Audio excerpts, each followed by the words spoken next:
Senior U.S. officials say the June 20th attacks on Iranian networks helped stop Tehran's attacks on tankers in the Arabian Gulf. TrickBot seems to be going after mobile users' pins. Fancy Bear has taken note of machine learning and modified her behavior accordingly. Facebook revises its rules to achieve greater transparency in political and issue advertising. And a multinational takedown cleans up the RedADupe worm infestation.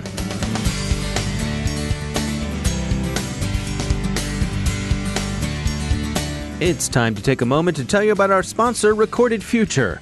Recorded Future is the real-time threat intelligence company whose patented technology continuously analyzes the entire web to develop information security intelligence that gives analysts unmatched insight into emerging threats. And when analytical talent is as scarce and pricey as it is today, every enterprise can benefit from technology that makes your security teams more productive than ever. We here at the CyberWire have long been subscribers to Recorded Future's Cyber Daily, and if it helps us, we're confident it will help you too. Subscribe today and stay a step or two ahead of the threat. Go to recordedfuture.com/cyberwire to subscribe for free threat intelligence updates from Recorded Future. That's recordedfuture.com/cyberwire. And we thank Recorded Future for sponsoring our show. Funding for this CyberWire podcast is made possible in part by Bugcrowd, connecting organizations with the top security researchers, pen testers, and white hat hackers in the world to identify 10 times more vulnerabilities than scanners or traditional pen tests. Learn more about how their award-winning platform provides actionable insights like remediation advice to help fix faster, while methodology-driven assessments ensure compliance needs are met at bugcrowd.com. From the CyberWire studios at Data Tribe, I'm Dave Bittner with your CyberWire summary for Thursday, August 29, 2019.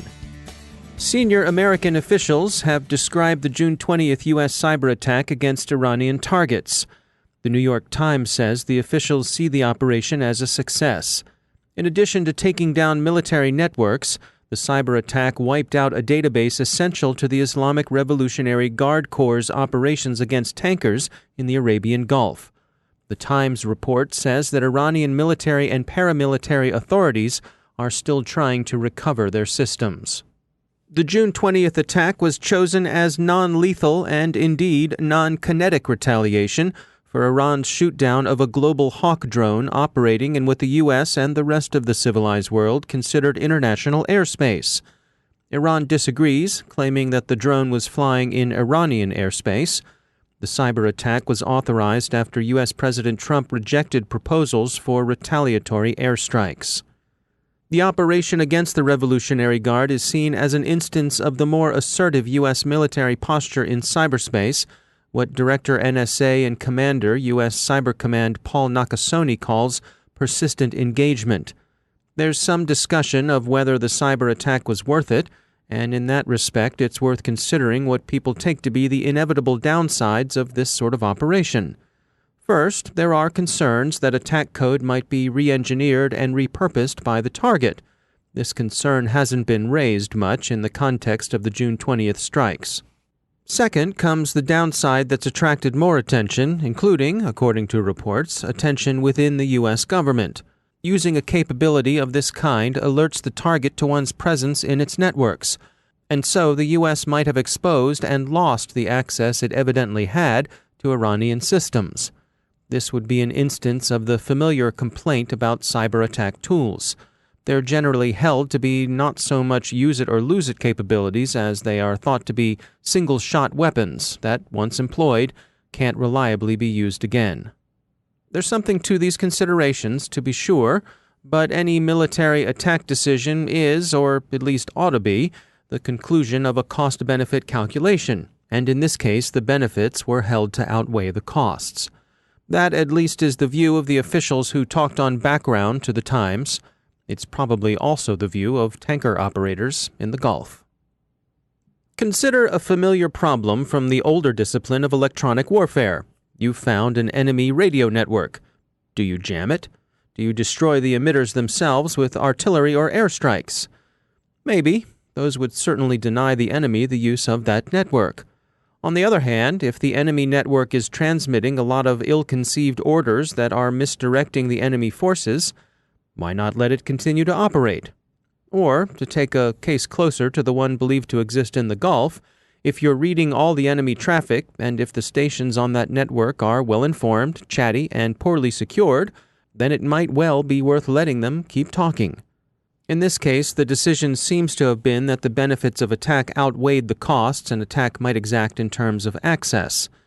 We'll leave it at that, and just add, good hunting, Cyber Command. Researchers at SecureWorks report that TrickBot is exhibiting new functionality that poses a particular threat to mobile users. The malware now seeks pins that could be used to give Gold Blackburn, the threat group behind TrickBot, the ability to access voice and text communications. Code injected through user interaction with a bogus sign-in page initiates TrickBot's record function. It's easy to grow accustomed to the convenience of biometric security features on our mobile devices. I know I have. But some suggest it's important we not allow ourselves a false sense of security. Martin Zizi is founder and CEO of biometric security company RedADupe Mobile. If you have a biometric database, databases are essentially breachable, hackable if they are of interest. So UI can survive the loss of a credit card, the loss of a social security number. We lost a few, but in the end, we're bitching about getting our credential back on ship and we move on. If you lose your biometry now and in the future of the IoT, your loss is perpetual, because if you lose your face or your finger imprint, there is no way this side of the galaxy that you can get a new face or new fingers. So databases are no-go, for example. Another is that some of the technology are perfectly fine to unlock a phone or to make a small buy on Amazon or wherever, transfer money from phone to phone. But they don't meet the stringency criteria of unhackability, unspoofability, and even reliability that are needed. Because let's say if a biometric works at 95%, it's fantastic as a product, and I use them. But 95% if I do bank transfer is not okay. I need 99.5 at least. And even there, I need probably to have two-factor to be ensuring that you don't get access to my money and I don't access to yours. So is this a matter of using a combination of things to increase the reliability and security? It might, but it again gives a false sense of confidence. If you use signals or information that are non-related, it's a plus. But look at the pseudo solution. I could say the way you walk, your gait, the way you hold your phone, your hands, where you live, you have one girlfriend, two girlfriends, one wife, do you go doing ice skating on Saturday? You aggregate data and then you build profile. And these profiles that are essentially multi-factor can maybe get at your identity. But there are two problems with that. First, it's a statistical analysis, and it takes weeks to reach 80-85% of accuracy.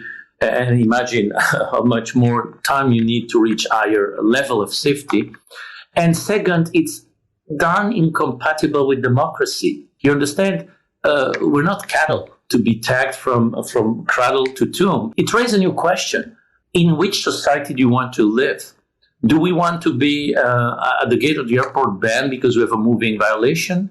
You understand? So I think I'm not advocating for a solution versus the other. I think it's about time that the consumer, that the people and everyone involved, because it concerns us all, start to understand and make the informed choice. Because it's all about choice, and it's all about giving to people the access to the right information so that they can choose, I'm fine with face recognition, for example.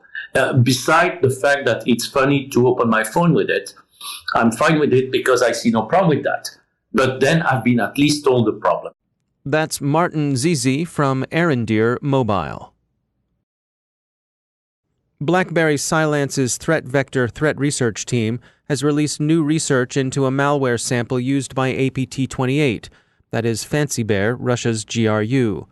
Threat Vector's new research details analysis of samples U.S. Cyber Command uploaded to VirusTotal.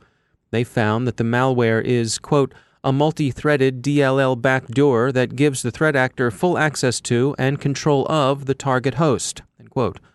Fancy Bear's stripped-down malware is surrounded by a great deal of benign code and Threat Vector thinks the new approach represents a response to widespread defensive use of machine learning. Facebook has announced a revision to its rules concerning political advertising.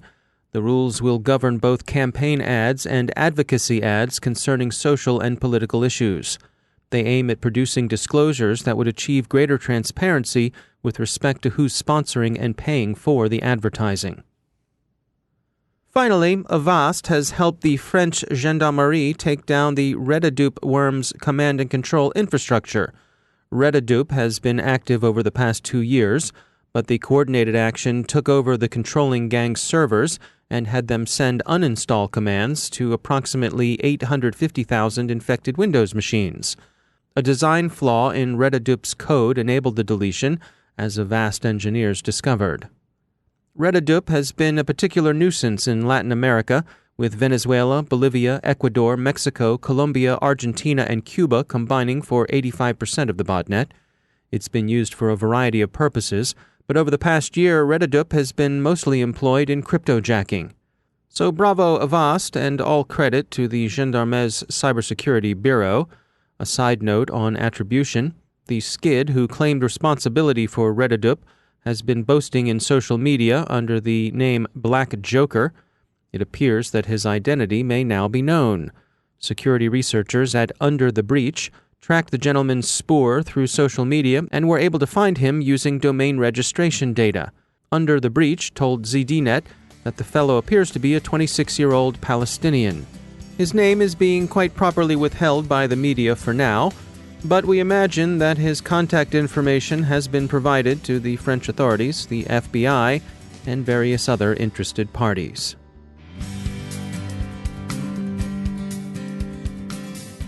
Now it's time for a few words from our sponsor, BlackBerry Cylance. You probably know all about legacy antivirus protection. It's very good as far as it goes, but you know what? The bad guys know all about it too. It will stop the skids, but to keep the savvier hoods hands off your endpoints, BlackBerry Cylance thinks you need something better. Check out the latest version of Cylance Optics. It turns every endpoint into its own security operations center. Cylance Optics deploys algorithms formed by machine learning to offer not only immediate protection, but security that's quick enough to keep up with the threat by watching, learning, and acting on systems behavior and resources. Whether you're worried about advanced malware, commodity hacking, or malicious insiders, Cylance Optics can help. Visit Cylance.com to learn more, and we thank BlackBerry Cylance for sponsoring our show.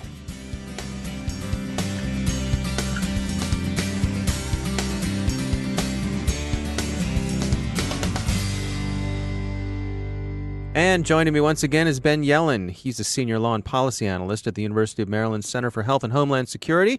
Ben, it's always great to have you back. We had a story come by from Slate. This was written by Josh Kaplan, and the title is License Plate Readers Are Creeping Into Neighborhoods Across the Country. What's going on here?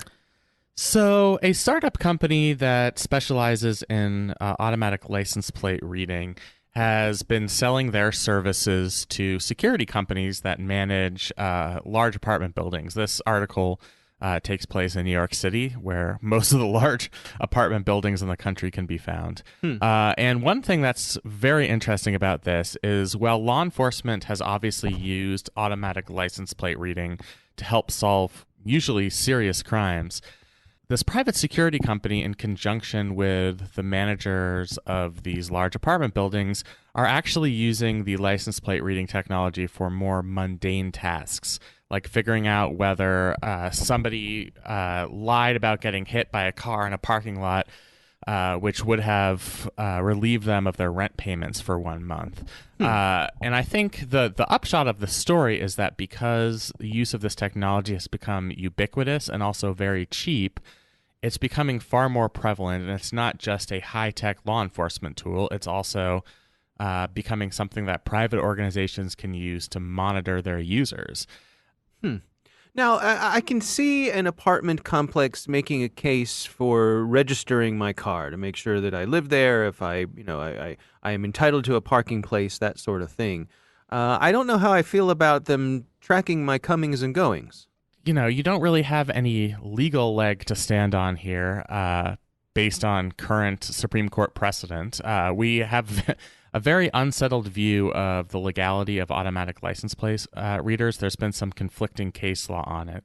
Basically, because of what's called the public view doctrine, law enforcement and private companies as well have the right to surveil you when you make yourself available in public. And so it's not like they're going into your private garage and collecting your and reading your license plate there. They're doing it on public avenues. Of course, in the past, even when license plate reading technology became more prevalent, it was still expensive and it still required some level of police work to set it up and to do the tracking. Now, because it's so cheap and so readily available, and the technology is much better, you can conduct this sort of routine mass surveillance to figure out whether, someone's been crashing on a couch in an apartment building because their car's been in the parking lot and they don't have a resident sticker in their car, for a period of 5 to 7 days. So yeah, I think most people might expect that their license plate could be read for serious law enforcement matters, but not for mundane property management business that people probably think is beneath the importance level for such a technology. The public view doctrine was developed at a time when we were anticipating and thinking of police spotting somebody darting down the street running, or some human intelligence source saw a criminal suspect in a store at a time that a robbery took place.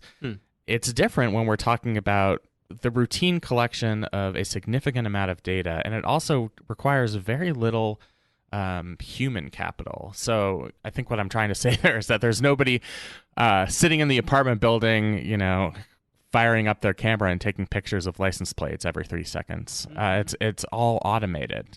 So it's conducted on a mass scale. There really isn't an opt-out for users. And my guess is that most people who live in these apartment buildings where security companies are using this technology are probably completely unaware that it's being used.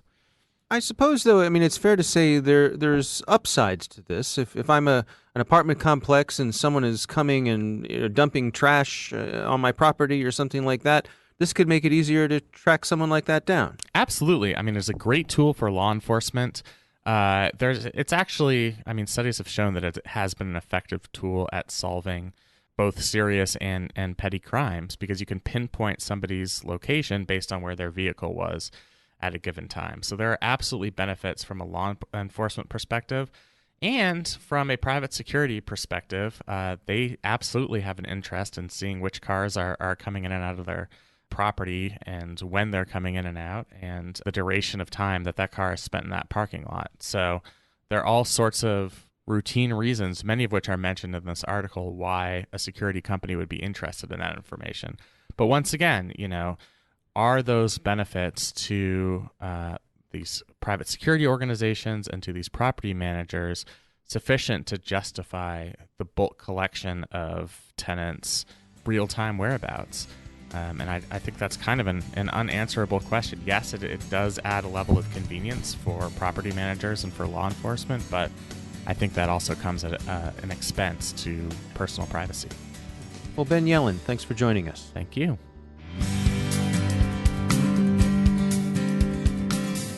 And that's the CyberWire. Thanks to all of our sponsors for making the CyberWire possible, especially our supporting sponsor, Observit, the leading insider threat management platform. Learn more at observit.com. The CyberWire podcast is proudly produced in Maryland out of the startup studios of Data Tribe, where they're co-building the next generation of cybersecurity teams and technology. Our amazing CyberWire team is Stefan Vaziri, Tamika Smith, Kelsey Bond, Tim Nodar, Joe Kerrigan, Carol Terrio, Nick Valecki, Bennett Moe, Chris Russell, John Petrick, Jennifer Iben, Peter Kilpie, and I'm Dave Bittner. Thanks for listening. We'll see you tomorrow.